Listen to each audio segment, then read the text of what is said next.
I flew out to New York some nights ago for my good friend's wedding. Despite a relatively turbulent flight filled with constant rerouting, the trip has otherwise been life-changing so far. I don't travel often, my career is pretty demanding, and free time is a rarity, so I figured this trip would be a good way to kill two birds with one stone. I would head to New York early to check out some awesome and iconic sites, and then I'd segue into attending this major milestone for one of my dearest mates. The hotel that I'm staying at, Hotel Salvis, is pretty damn awesome.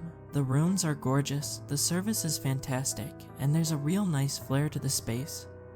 For lack of a better term, coming back to a place like this night, after hours of sightseeing in NYC, was an absolute treat. Of all of the interesting things about the hotel, the one I have to call out the most is the lobby. It is sprawling, huge, gorgeous. It has a breathtaking bar area, a luxurious restaurant area, and a large seating space adorned with some gorgeous furniture. It is a massive 360-degree area that has exits all around it, and of course, a sizable front desk area with lots of eager employees at the helm.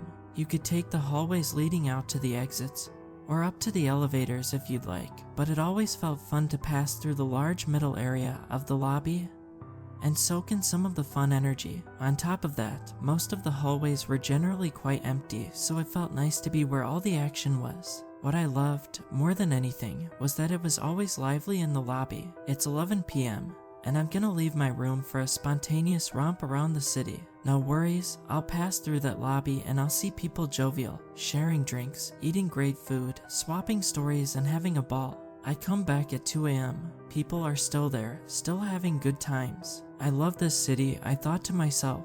I could only imagine what sorts of adventures these folks were going to have here during their travels. So, it had been an awesome trip so far, and it was now the night before the wedding activities were about to start. I was heading to my room after another successful night of exploring the city. I trekked through the lively bar area in the lobby and did a double take when I heard one of the bartenders call out to me. "You're looking a little glum, Peter." I do have a resting sad face. Good catch. Name's not Peter, it's Kevin actually. The folks sitting at the bar started to laugh a little bit. An elderly woman seated near the bartender shot me a smile. Sounds like the newbie wants everyone to know his name. Maybe he'll even sit down and join us, she said, playfully. I've got some plans That's when another older gentleman in a brown leather jacket interrupted.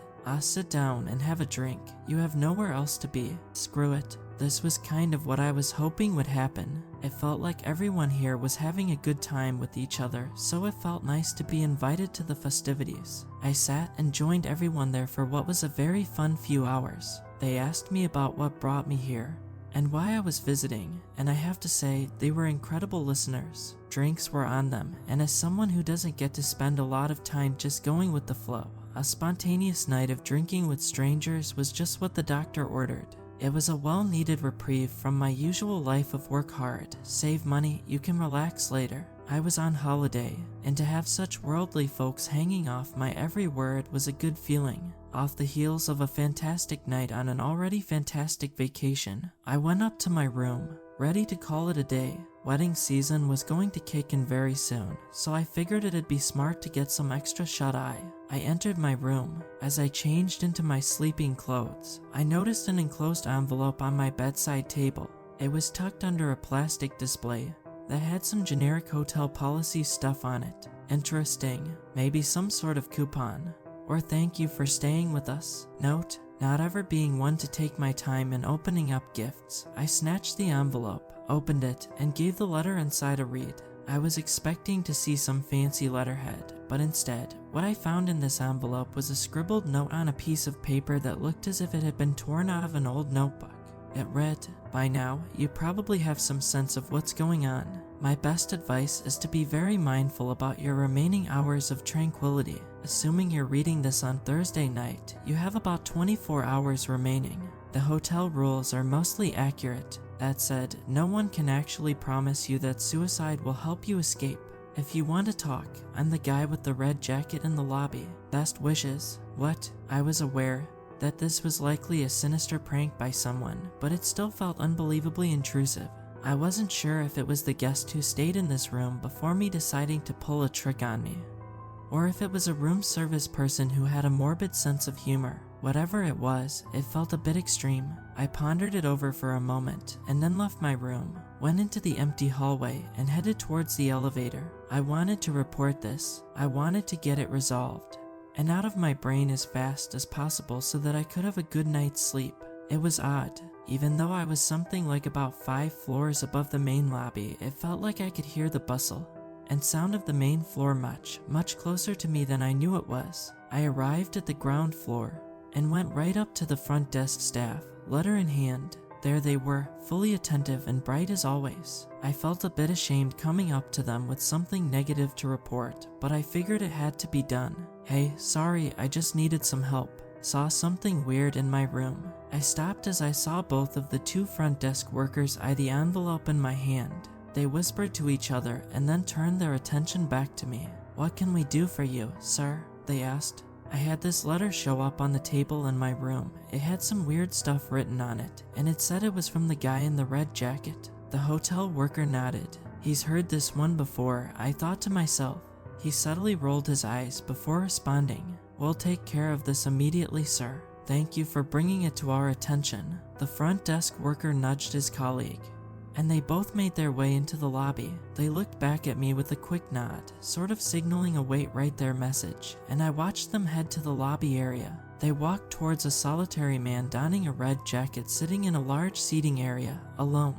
He stuck out like a sore thumb. Couldn't miss him. I'm not sure what compelled me to do this, but I decided to walk over to them to catch their conversation. When I arrived, they were wrapping up, but I could still hear snippets of their back and forth. The hotel staff saying that it wasn't his place to influence guests, and him saying I got it, sorry. As they saw me arrive, the gentleman in the red jacket turned to me and spoke. "Nice to meet you, Kevin. I'm sorry about the letter." The front desk workers looked at me, their eyes red. "Are we all good here?" I shot them a moderately confused nod. "All good," I said back. The staff made their way out of the lobby and back to their desks. I continued to stand near the man in the red jacket. "Mind if I sit?" I asked him. He nodded. I took a seat. "So, how'd you know my name again?" I asked. He snickered. "I overheard all of you at the bar earlier tonight. Sounds like you guys were having a great time." He motioned to the crew of elderly folks who were all seated at the bar close to us. As he looked over, they noticed me and started cheering. I heard a smattering of their different voices. "Hey, Kevin's back." "Oh look, it's Kevin. Join us, man. Let's make it a late night." The gang was still all there, as welcoming and excited as ever. The man in the red jacket started laughing. "Am I meant to believe you still don't get it?" he said. He continued silently snickering to himself. It was annoying. "Hey man, if you have a penchant for leaving incredibly inappropriate letters in people's rooms, I want to let you know that." He interrupted me. "I'm trying to help you. Clearly you've been in La La Land. That's not necessarily all on you. The hotel doesn't always make it super clear. They're trying to help, but you have to pay attention and actually look over the crap they give you with your room key or the stuff they leave in your room. Most people don't realize it immediately, and since others aren't really allowed to say too much, bad things happen. So, if you want the short explanation, you can't leave this place, right?" As I'd suspected, this guy was just a freak with a sick sense of humor. And why is that? Am I gonna be absorbed into the hotel, the shining style? Are we following Hotel California rules? Let me guess, I can check out anytime I'd like, but I can never leave. He interrupted my snark with an exasperated groan. Let me rephrase it, smarty pants. You shouldn't leave.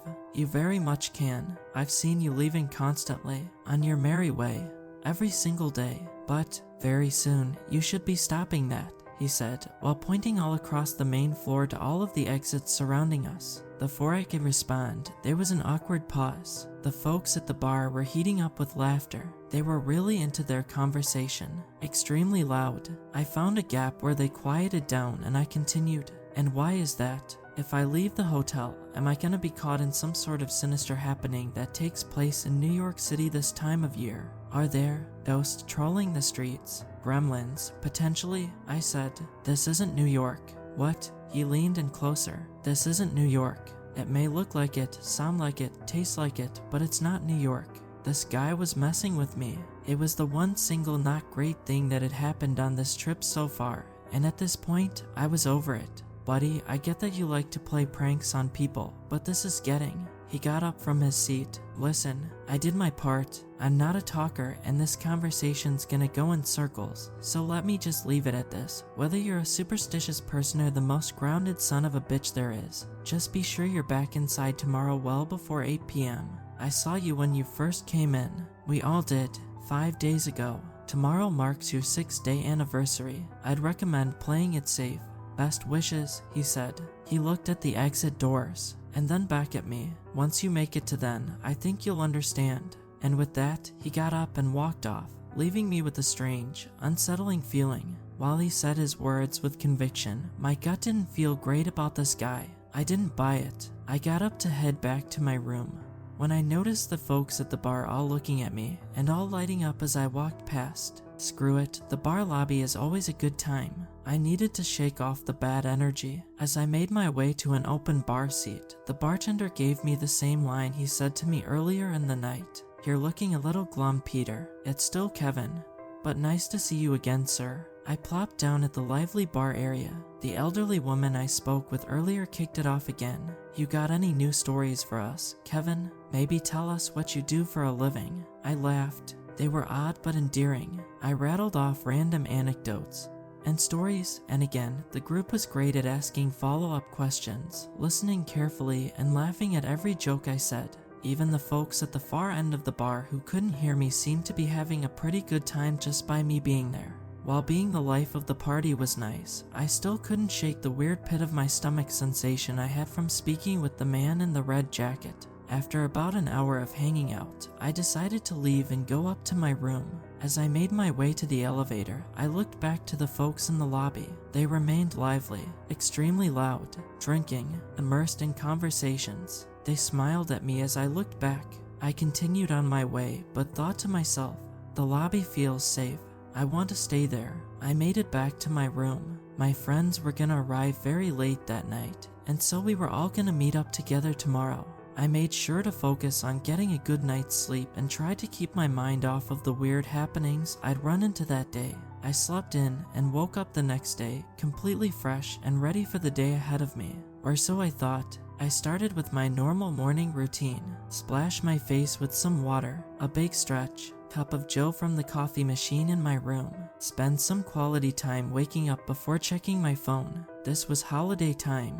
Less screens, more mindfulness. I pulled the window curtains and looked outside. I admired the beauty of the city. This isn't New York. Well, could have fooled me, you psycho. After a tranquil moment, I opened up my phone. I was excited to dig into what our plans for today were. My friends were wholly responsible for where we were going to meet, what we were going to do. In the spirit of my holiday, I was once again ready to go with the flow. I looked at my phone. The group text conversation with my friends was blowing up.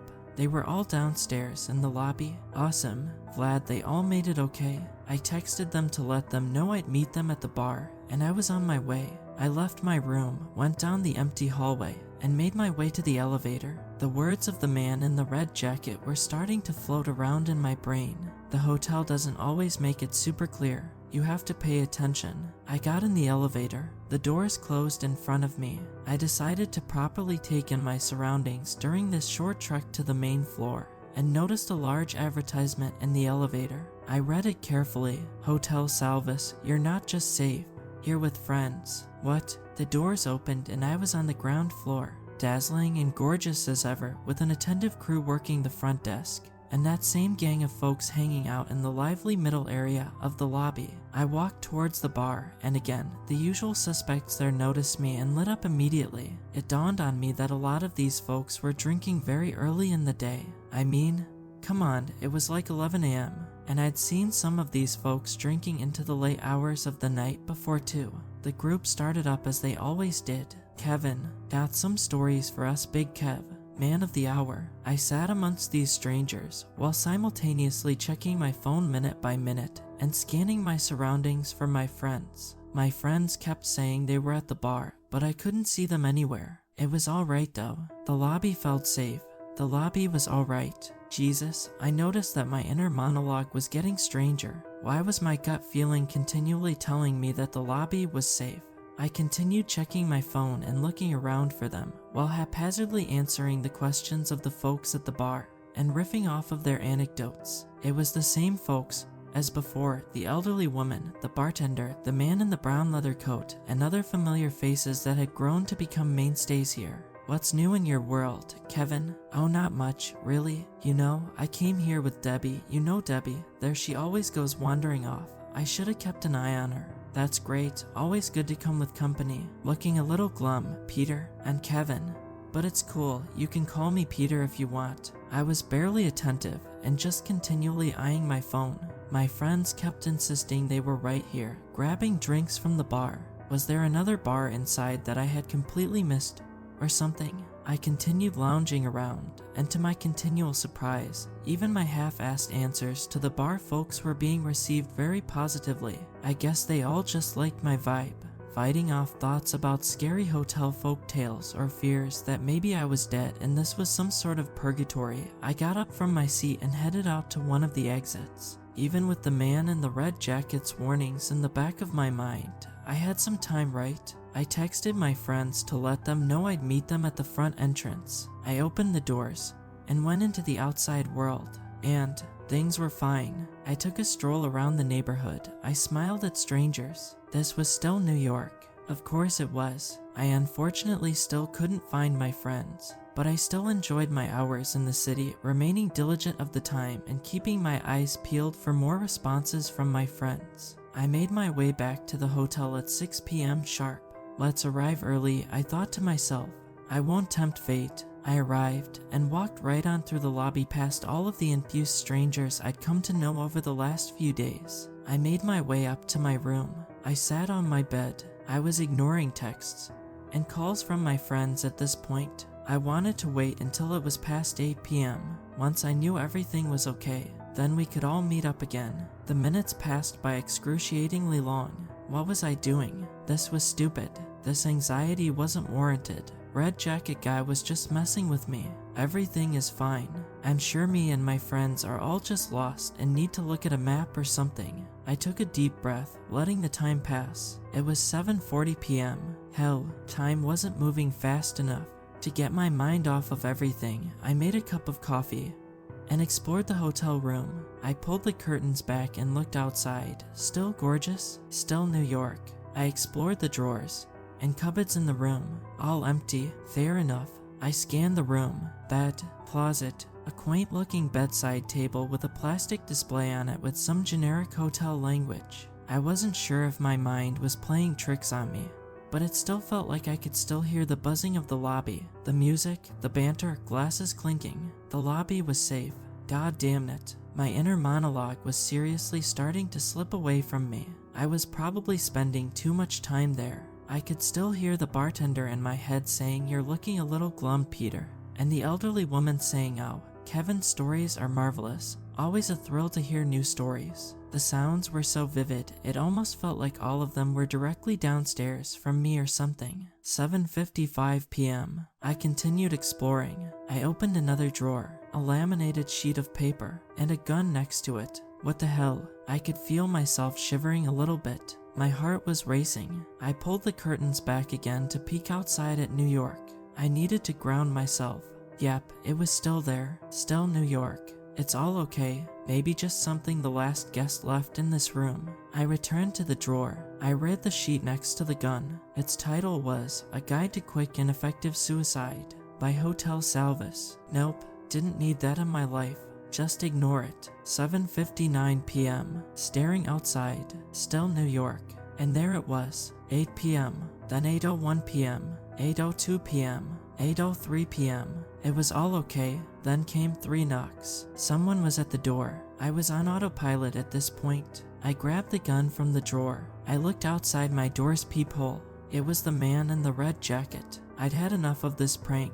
Trembling, I opened the door and immediately pointed my gun at him. His hands shot up above his head instantly. "Hey, I'm sorry, I cut him off. Stop messing with me," I shouted. "I'm not, I swear, I'm not. I was sorry that Damn, he looked scared. All of the fears I'd been pushing to the back of my mind were coming to the forefront. I asked him, "Am I dead? Is this like purgatory? or something. No, you're not dead. You're still on Earth. What's with the weird stuff around the hotel? Why is everyone in the lobby all the time? For heaven's sake, I'm pointing a gun at you and shouting in the hallway and there's no one else here." He kept his hands up.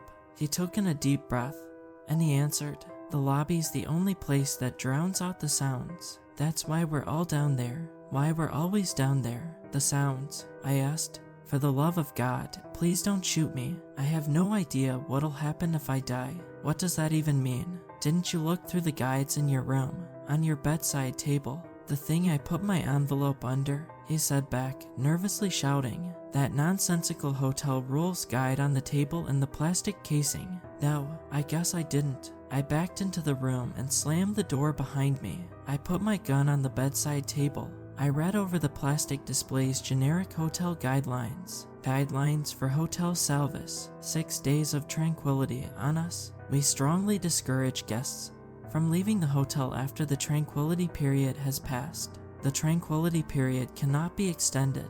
Do not impede people's autonomy. Their decisions are theirs, and theirs alone. If you choose to kill yourself, or if you die of natural causes, it is possible that you can escape this fate. Drinks are free. Let our bartender extraordinaire take care of you.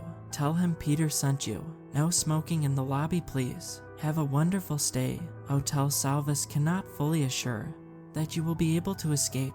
Before I could process what I'd read, I heard it. The sounds. I could feel them inside me. It felt like the whole world was shaking, like my soul was shaking, like banshees, shrieking at their absolutely highest pitch, flooding my senses. I pulled the curtains aside and looked outside the window. It wasn't a city anymore. It wasn't anything, just a never-ending space that stretched as far as I could look. The space had colors of thick black and crimson red all around it. I continued staring to catch the sight of anything that looked familiar. Off in the very far distance, shrouded by the fog of black and red colors, I swore I could see the Empire State Building. What the hell is this? Damn, the noises. I had to get away from them. I backed away from the window in fear. I stumbled out of the room. The man in the red jacket was still there. "You're hearing it now, aren't you?" he said. I was emotional. "Where the hell am I, man?" He helped me to my feet. "Let's drown out the noise first."